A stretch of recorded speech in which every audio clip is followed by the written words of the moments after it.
El problema del que hablaba esta mañana era, en realidad, la relación entre la ecología y la tecnología. Los taoístas pensaban en el mundo de acuerdo con un modelo diferente al de la gente en Occidente. Un modelo que no permitía inmediatamente el desarrollo tecnológico. Occidente pensaba en la naturaleza por analogía con la mecánica, con las máquinas. Los chinos pensaban en la naturaleza por analogía con los organismos. Una máquina es algo que puede desmontarse y reordenarse.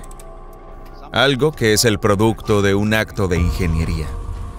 Y por lo tanto, una organización con un regulador. Un organismo no se hace por partes, crece y no tiene un regulador. Todas las partes de un organismo están en una anarquía ordenada, es decir, se gobiernan a sí mismas.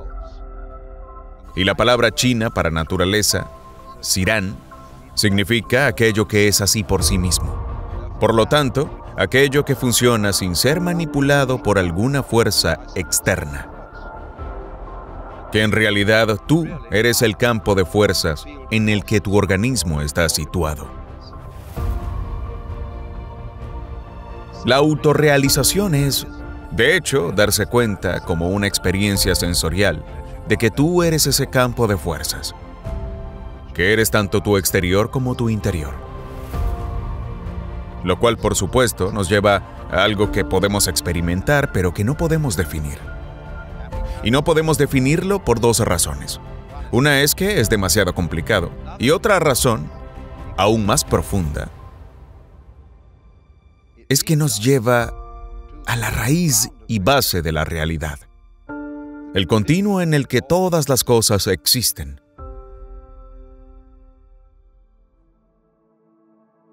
Que no puede pensarse como un objeto porque no puede clasificarse. No puedes decir nada realmente significativo sobre ello. Pero es tremendamente importante saber que tú eres eso. Ese es tu verdadero yo. Porque si no lo sabes, te vuelves loco. Te obsesionas de manera demente con los detalles. Te identificas con un papel puramente temporal e incluso, en ciertos aspectos, arbitrario que estás desempeñando. Así que la pregunta a la que llegamos ahora es, bien, ¿cómo llegas a conocer el campo de fuerzas en el que vives? Sabemos, o creemos saber, que la naturaleza es extraordinariamente compleja y por lo tanto muy difícil de comprender. Y si no puedes entender una situación muy complicada, es inmensamente difícil tomar decisiones sobre ella. Pero hay un punto de vista desde el cual la naturaleza no es complicada. Cuando los budistas hablan, en su filosofía, del mundo, de la forma, y del mundo sin forma. Estas dos categorías corresponden aproximadamente al mundo como algo complicado y al mundo como algo simple. Lo que hace que el mundo sea complicado no es su estructura física real, sino el intento de entenderlo de cierta manera. Cuando preguntas cómo funciona, por qué lo hace, entonces comienzas a analizar una flor, un cuerpo, una estructura geológica, y estás haciendo realmente la pregunta, ¿cómo puedo reproducir en palabras o números lo que está ocurriendo aquí? De tal manera que pueda predecir lo que hará después.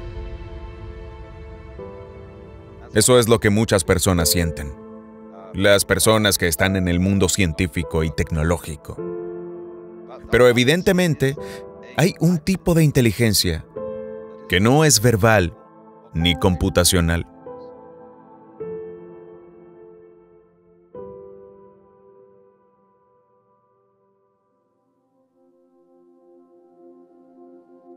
el ojo, el cerebro, la organización de una planta.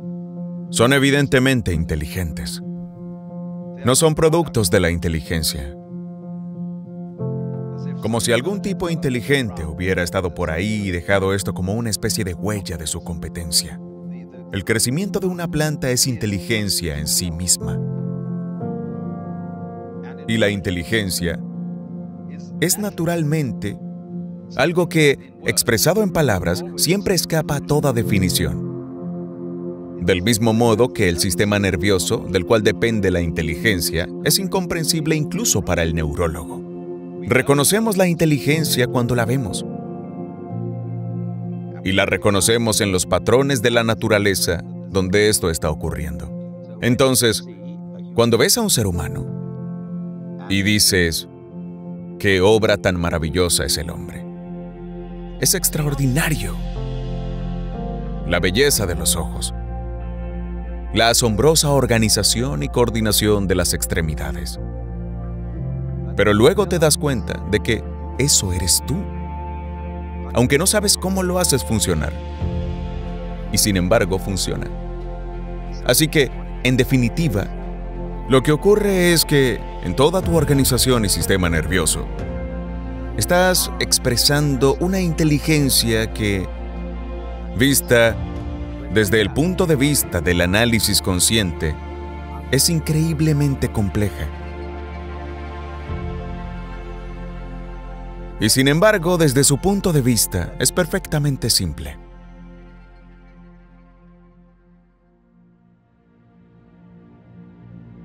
Porque no tienes que hacer un esfuerzo para ver. Simplemente ves. No tienes que hacer un esfuerzo para oír. El oído lo hace por ti. No tienes que hacer un esfuerzo para mantenerte unido. El cuerpo te mantiene unido. Sí, tienes que hacer un esfuerzo para conseguir comida. A veces para mantenerte caliente. A veces para defenderte. Así que siempre hay cierto esfuerzo involucrado. Y de alguna manera, el corazón, por ejemplo, del que no pensamos, trabaja y consume energía. Pero no tienes la sensación de tomar una decisión cada vez que tu corazón late. Seguramente debería ser obvio que si eres orgánicamente lo bastante inteligente como para poder ver, no existe al menos la ligera posibilidad de que el tipo de inteligencia que te permite realizar la incomprensible operación de ver también pueda ser útil si pudiera canalizarse e invocarse para resolver otros problemas. Ahora bien, si el cerebro es todavía mucho más sofisticado que cualquier computadora que podamos construir hasta ahora, ¿cuál es entonces la limitación de la habilidad humana? Es que el ser humano no está usando su cerebro de la manera correcta. No lo está usando en su totalidad, salvo en algunos seres peculiares a quienes llamamos genios. Y lo curioso de los genios es que no pueden explicar por qué lo son. No pueden enseñarlo. Y este es un problema eterno de todos los grandes artesanos y personas hábiles, que no pueden explicar cómo lo hacen.